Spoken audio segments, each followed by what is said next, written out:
اکثر لوگ کہتے ہیں کہ ان کو ڈپریشن کیوں ہو گئی ہے، اس کی وجہ کیا ہے، اور جب وہ دیکھتے ہیں کہ باقی لوگوں کو ڈپریشن نہیں ہوئی اور ان کے حالات کوئی زیادہ مختلف نہیں ہیں ان سے، تو یہ کریازٹی ہوتی ہے کہ آخر ان کو کیوں ڈپریشن ہو گئی ہے۔ ویسے تو ڈپریشن کی کافی ساری قسمیں ہیں اور اس کے مختلف طریقے سے علاج کیے جا سکتے ہیں، مگر میں آج کچھ اہم وجوہات پہ بات کروں گا جن کی وجہ سے انسان ڈپریشن کا شکار ہو سکتا ہے۔ السلام علیکم، میرا نام محمد زبیر خان ہے، میں ایز اے سائیکالوجسٹ کام کرتا ہوں۔ ڈپریشن جس شخص کو ہوتی ہے تو اس میں کیا علامات ہوتی ہیں اور یہ کیسے عام بعض دفعہ انسان جو ہے زندگی میں پریشانیوں کا شکار ہو جاتا ہے، اس میں اور ڈپریشن میں بنیادی طور پہ فرق کیا ہے۔ ایسے لوگ اگر روزانہ نہیں تو اکثر دنوں تک انتہائی مایوسی اور اداسی کا شکار رہتے ہیں، اور یہ اداسی اور پریشانی ان کے رویے سے ظاہر ہونا شروع ہو جاتی ہے۔ دوسری نشانی یہ ہے کہ یہ لوگ جو زندگی میں مختلف ایکٹیویٹیز انجوائے کرتے تھے ان کی طرف نہیں بڑھتے، اور وہ کہتے ہیں کہ اب ان ایکٹیویٹیز میں ان کو کوئی انجوائمنٹ نہیں ملتی۔ زیادہ سونے لگتے ہیں یا ان کی نیند بہت زیادہ خراب ہو جاتی ہے۔ وزن اس میں بہت زیادہ بڑھ بھی سکتا ہے، گھٹ بھی سکتا ہے۔ اس کی وجہ یہ ہے کہ بعض لوگوں کی بھوک بڑھ جاتی ہے اور بعض لوگوں کی بھوک بہت کم ہو جاتی ہے۔ جسم میں کمزوری محسوس کرتے ہیں اور کسی کام کرنے کو دل نہیں کرتا، اور بعض دفعہ شک کرتے ہیں کہ شاید ان کو کوئی بیماری ہے جس کی وجہ سے ان کو اتنی شدید کمزوری محسوس ہو رہی ہے، اور ان کو لگتا ہے کہ یہ شاید انتہائی بے وقت انسان ہیں، ان کی کوئی اوقات نہیں ہے، اور زندگی کے واقعے سے کافی بیزاری محسوس کرتے ہیں، اپنے آپ سے نا امیدی ہو جاتی ہے، اور بعض دفعہ انتہائی پچھتاوے، ندامت اور پشیمانی کے خیالات ان کو گھیرے ہوئے ہوتے ہیں۔ کسی چیز پہ توجہ مرکوز نہیں کر پاتے اور فیصلہ کرنے کی صلاحیت انتہائی کم ہو جاتی ہے۔ ان کے ذہن میں بہت زیادہ منفی خیالات آتے رہتے ہیں، اور بعض دفعہ تو اتنے زیادہ اپنے آپ سے اور زندگی سے مایوس ہوتے ہیں کہ سوئیسائیڈل آئیڈیشن شروع کر دیتے ہیں۔ اب یہ علامات جو ہیں یہ ساری بھی ہو سکتی ہیں، مگر کم از کم 5 علامات اگر کسی شخص میں 2 ہفتے کے لیے ہیں تو اس کا مطلب ہے کہ اس کو کلینیکل ڈپریشن ہے۔ دیکھتے ہیں کہ ڈپریشن میں اور وقتی طور پہ جو انسان پریشانیوں کا شکار ہو جاتا ہے اس میں بنیادی فرق کیا ہے، تو وہ یہ ہے کہ اگر کسی شخص کو کوئی جانی مالی نقصان پہنچائے یا کسی قریبی لاؤڈ ون کی ڈیتھ ہو گئی ہے تو وہ شدید پریشانی میں ہوتے ہیں، مگر یہ اس پریشانی کے دوران میں وہ اکثر جو ہے ان کی توجہ سے ہٹ بھی جاتی ہے، مگر جب دوبارہ وہ اس کیفیت میں جاتے ہیں، جب ان کو یاد آتا ہے تو دوبارہ وہ اس کیفیت میں چلے جاتے ہیں۔ بالکل نا امیدی کا شکار نہیں ہوتے، اگر ہوتے بھی ہیں تو بہت تھوڑے عرصے کے لیے ہوتے ہیں، 2 ہفتوں کے لیے نہیں ہوتے۔ اسی طرح بعض دفعہ جن لوگوں سے انسان کو بہت شدید محبت ہوتی ہے، قریبی رشتہ داروں میں اگر کسی کی ڈیتھ ہو جائے تو اس میں بعض دفعہ موت کے خیالات آ سکتے ہیں، مگر وہ یوں ہوتے ہیں کہ وہ شخص سوچتا ہے کہ یار اس کی جگہ اگر میں مر جاتا تو کیا ہوتا، مگر اس کے ذہن میں کوئی سوئیسائیڈل آئیڈیشن نہیں آتی۔ وہ یہ بات ریپیٹ تو کرتا ہے، مگر دراصل اپنے آپ سے اتنا شدید یا زندگی کے واقعے سے اتنا نا امید نہیں ہوتا کہ وہ سوئیسائڈ کرنے کا سوچے۔ تو آئیے کچھ اس کی جو وجوہات ہیں، پرومیننٹ ریزن ہیں، ان پہ بات کرتے ہیں۔ سب سے بڑی وجہ تو سادہ سی وجہ ہے، وہ یہ ہے کہ جب ہم اپنی مرضی کی زندگی نہیں گزار رہے ہوتے تو پھر ہم ڈپریشن کا شکار ہو جاتے ہیں۔ اس کی کافی ساری وجوہات ہو سکتی ہیں، کافی ساری مجبوریاں ہو سکتی ہیں، زندگی کے حالات ایسے ہو سکتے ہیں کہ ہم اپنی مرضی کی زندگی گزارنے میں ناکام ہوں، تو ظاہر ہے وہ پھر حالات کے مطابق اور اس کی جو بھی وجوہات ہیں ان کو دیکھنا پڑتا ہے۔ مگر بہت سے لوگ کہتے ہیں کہ میں تو ٹھیک ہوں، گھر کے حالات بھی ٹھیک ہیں، کوئی مسئلہ نہیں ہے، صحت بھی میری ٹھیک ہے،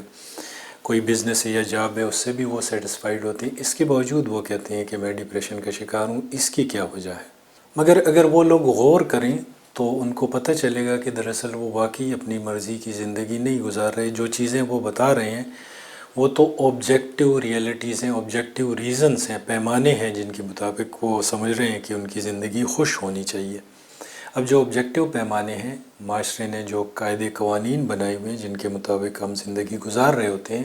وہ لوگ ان قاعدے قوانین کے مطابق تو زندگی گزار رہے ہوتے ہیں، اور انہیں لگتا ہے کہ وہ کامیاب زندگی گزار رہے ہیں، اور انہیں یہ بھی لگتا ہے کہ وہ جو معاشرے کے ساتھ ان کا ربط ہے اور جو معاشرے میں ان کا مقام ہونا چاہیے وہ بھی ان کو ملا ہوا ہے، مگر اندر سے وہ اس وجہ سے بیزار ہوتے ہیں کہ وہ یہ سوچتے ہیں، اور اکثر حساس لوگ،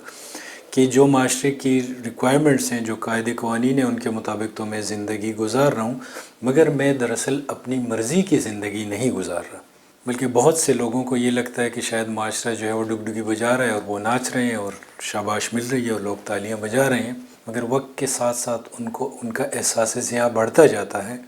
وہ دیکھ رہے ہوتے ہیں کہ زندگی تو گزر رہی ہے مگر ان کی زندگی بے مقصد زندگی گزر رہی ہے۔ کچھ لوگوں کے لیے تو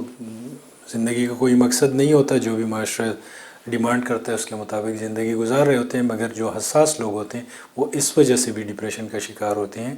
کہ جب ان کو زندگی میں کوئی مقصدیت نظر نہیں آتی تو پھر تمام حالات کے ٹھیک ہوتے ہوئے بھی وہ ڈپریشن کا شکار ہو جاتے ہیں۔ تو اس میں اس طرح کی ڈپریشن سے نکلنے میں وہ لوگ زیادہ کامیاب ہو جاتے ہیں کہ جو اپنی تلاش شروع کر لیتے ہیں، اپنی ریئل سیلف کو پا لیتے ہیں اور پھر اس کے مطابق اپنی زندگی گزارنے کی کوشش شروع کر لیتے ہیں، زندگی میں کوئی مقصد بنا لیتے ہیں، تو پھر وہ ڈپریشن سے نکل آتے ہیں۔ مگر جب تک وہ اپنی تلاش کرتے رہتے ہیں، ان کو پتہ چلتا ہے کہ وہ انہوں نے جو شخصیت بنائی ہوئی ہے، جو ان کا پرسونا ہے، وہ ان کا ریئل سیلف نہیں ہے بلکہ وہ اپنی اصلیت سے کافی دور ہیں اور وہ معاشرے کی ریکوائرمنٹ کی وجہ سے ایک پرسونا بنا کے اس کی حفاظت میں لگے ہوئے ہیں، تو پھر وہ ڈپریشن کا شکار ہو جاتے ہیں۔ دوسری بڑی وجہ جس کا ذکر کیا جاتا ہے وہ کہتے ہیں جینیٹک کمپوننٹ۔ اگر والدین میں ڈپریشن ہے تو بچوں میں ڈپریشن کے چانسز بہت زیادہ ہیں۔ اس بات سے کچھ حد تک تو ہم ایگری کر سکتے ہیں مگر یہ ضروری نہیں ہے، اس لیے کہ میں 2 ٹوینس، آئیڈینٹیکل ٹوینس کو جانتا ہوں جس میں ایک شخص جو ہے وہ ڈپریشن کا شکار ہے، دوسرا بھائی جو ہے وہ بالکل ٹھیک ٹھاک ہے۔ اصل میں ہوتا کیا ہے کہ جب پیرنٹس میں ڈپریشن ہوتی ہے تو گھر کا ماحول ایسے بن جاتا ہے کہ، اور پھر ان لوگوں کو یہ بھی احساس ہوتا ہے کہ چونکہ میرے پیرنٹس میں ڈپریشن ہے تو زیادہ چانس ہے کہ میں بھی ڈپریشن کا شکار ہو جاتا ہوں۔ اس وجہ سے وہ اپنے آپ کو ایک نیگیٹو بایو فیڈ بیک دینا شروع کر دیتے ہیں اور پھر ان لوگوں کی اس طرح کی نفسیات بن جاتی ہے کہ پھر وہ ڈپریشن کی طرف جانے کے چانسز ان کے کافی زیادہ بڑھ جاتے ہیں۔ تیسری وجہ یہ ہے کہ بعض لوگوں کی نفسیاتی بناوٹ ایسی ہوتی ہے کہ وہ ڈپریشن کا جلدی شکار ہو جاتے ہیں۔ اس کی وجہ یہ ہے کہ بچپن کے حالات ہو سکتے ہیں،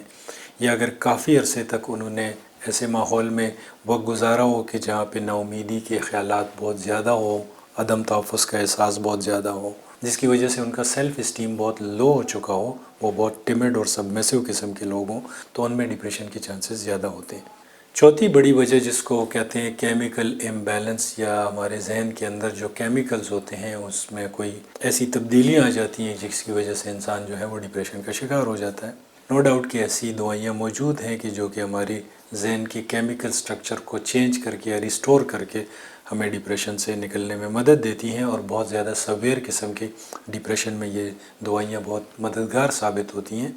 کیمیکل چینجز کے آئیڈیا کے ساتھ ایک مسئلہ یہ ہے کہ بہت سے لوگ اس سے ایک طرح سے خوش ہو جاتے ہیں کہ چلو جی یہ تو کوئی حالات نہیں ہے جن کا مجھے مقابلہ کرنا پڑے، کوئی چیلنجز نہیں ہیں، بلکہ اصل وجہ جو ہے وہ تو کیمیکل چینجز ہیں، اور مجھے ایسی ٹیبلٹس مل جائیں گی کہ میرے ذہن کی جو کیمیکل چینجز ہیں وہ ٹھیک ہو جائیں گی اور وہ اگلے دن سے میں خوش خوش پھرنا شروع کر لوں گا۔ تو یہاں پہ یہ بات سمجھنا ضروری ہے کہ بہت کم کیسز میں اس کی وجہ ہمارے ذہن کی جو کیمسٹری ہے، جو کیمیکل ہیں، ان کے چینج ہونے کی وجہ سے ہمیں ہو سکتی ہے ڈپریشن۔ بہت دفعہ اس کی وجہ ہمارا رویہ، ہمارے سوچنے کا سٹائل، معروضی حالات اور کافی سارے فیکٹرز ایسے ہیں جو کہ ڈپریشن کی وجہ بنتے ہیں، اور صرف کیمیکل ریزنز پہ فوکس کرنا جو ہے وہ غلط ہے۔ ہاں یہ بھی صحیح ہے کہ بعض لوگ جو ہے وہ دوائیوں سے اپنے آپ کو بچاتے ہیں اور وہ کہتے ہیں کہ دوائیوں کے علاوہ اگر کوئی طریقہ ہو سکتا ہے میرے علاج کا تو وہ میرے لیے بہتر ہوگا۔ اب جہاں تک علاج کی بات ہے تو ڈپریشن کا علاج، اگر مائلڈ قسم کی ڈپریشن ہے تو اس کا علاج لوگ اپنے طور پہ بھی کر لیتے ہیں۔ ان کو سمجھ آ جاتی ہے کہ کون سی وجوہات ہیں اور کون سی تبدیلیاں زندگی میں لانے کی ضرورت ہے۔ اگر سویئر قسم کی ڈپریشن ہے تو اس میں پھر دوائیوں کی ضرورت ہوتی ہے، مگر جب دوائیاں استعمال کریں تو اس کے ساتھ سائیکو تھراپی یا کاؤنسلنگ کی بھی ضرورت ہوتی ہے۔ دوسرا طریقہ جو ہے، جو کہ مائلڈ ٹو ماڈریٹ کیسز میں ہوتا ہے، اور اگر کسی کو ڈپریشن شروع ہوئی ہے ابھی اور وہ دوائیوں کی طرف نہیں گیا تو اس میں پھر وہ طریقہ ہوتا ہے کاؤنسلنگ یا سائیکو تھراپی، جو کہ سائیکالوجسٹ کرتے ہیں۔ تیسرا طریقہ جو ہے وہ ECT یا الیکٹرو کنولسیو تھراپی یا TMS، transcranial magnetic stimulation. یہ طریقہ ایسا ہے کہ اس میں ذہن میں معمولی بجلی گزاری جاتی ہے، اور یہ کوئی تکلیف والا طریقہ نہیں ہوتا، مریض کو پتہ نہیں چلتا۔ حالانکہ دوائیوں کی نسبت اس کے بہت کم سائیڈ ایفیکٹ ہوتے ہیں، مگر چونکہ لوگ اس سے بہت کتراتے ہیں تو ڈاکٹر بھی اس کو ایز اے لاسٹ ریزورٹ ہی استعمال کرتے ہیں۔